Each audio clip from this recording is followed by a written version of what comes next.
This week is all about PowerPoint.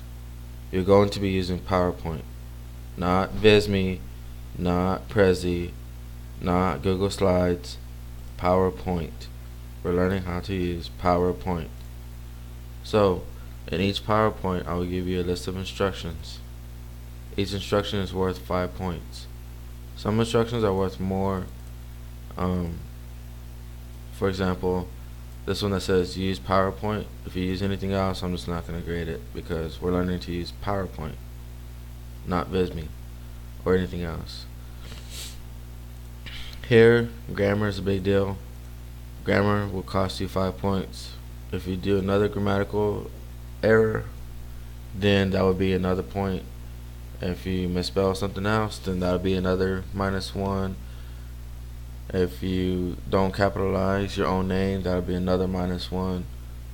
So your first grammar mistake will be -5. Every other mistake after that would be -1.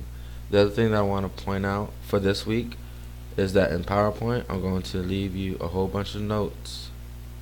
These notes are here to help you.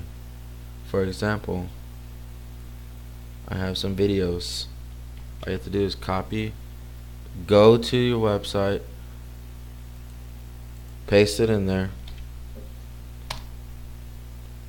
watch the video.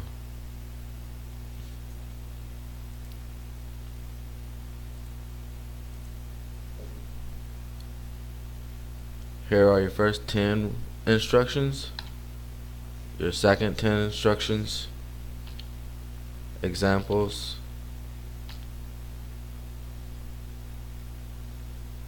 this is a very boring slide. A lot of people end up doing this where they'll just put text and then they'll have all the space that's not being used. It'll look something like that. So I put in a graphic and some text to show that, hey, this space is not being used. That way you can remember, don't use a slide like this where you have text on the left and nothing on the right. That'll be very boring. This is a conclusion slide. It's a very creative one. Now let's talk about bibliographies. Bibliographies are related to Chicago Turabian citation. Now, there are different types of sources that you can pull from. For example, you can pull an ebook from Kindle, or you could talk about something that was in a news article from Fox News, or you can pull something from YouTube, or you can just pull something from a random website. Each different source has a different way that you properly cite it. I put a website at the bottom. You can just copy it, go to the internet browser, paste it into the URL, and there you go. For books, this is how you cite. For ebooks, this is how you would cite it, so on and so forth.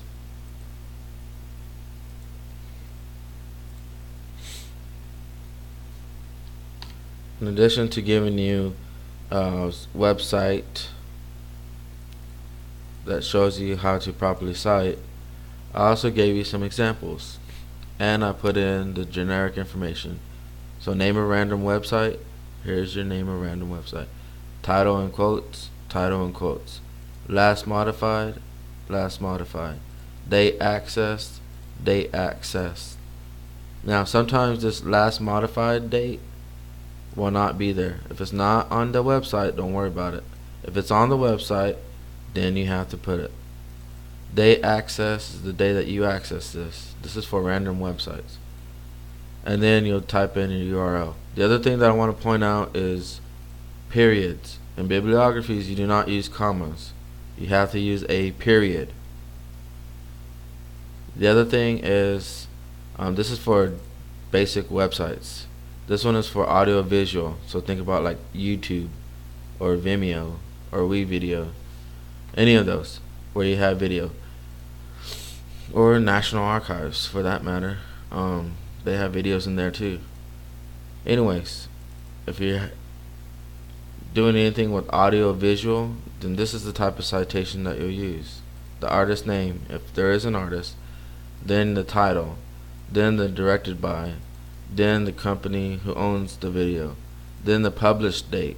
Not the date that you accessed it. That's for basic websites. For something like YouTube, you would want to put the published date. Then the file type, whether it's audio file or video file. And then the length, 3 minutes, 5 minutes, 12 hours, whatever it is. And then the website, so that way anybody can gain access to the actual video and see if your opinion of that video is actually correct or not. And then I provided you a perfect bibliography. This is what a bibliography should look like.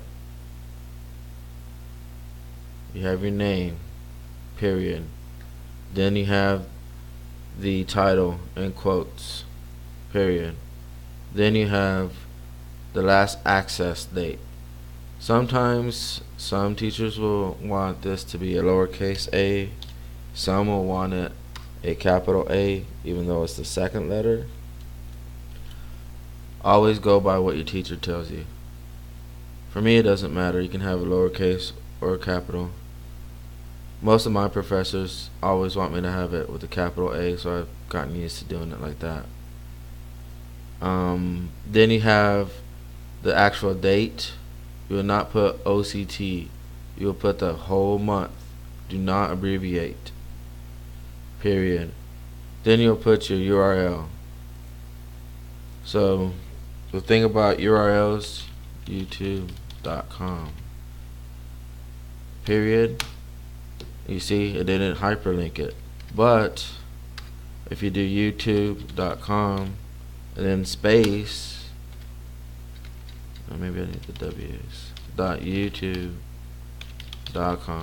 space. There we go. Now it hyperlinked it. Then you just use your left or right arrows to go back and then put your period at the very end. So that's how you put that in there.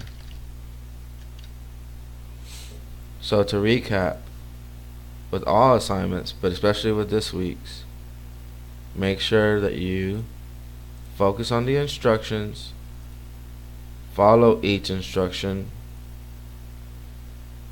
and you will get very good grades in this class. And really in any class. Follow the instructions, do your best, and you will do good.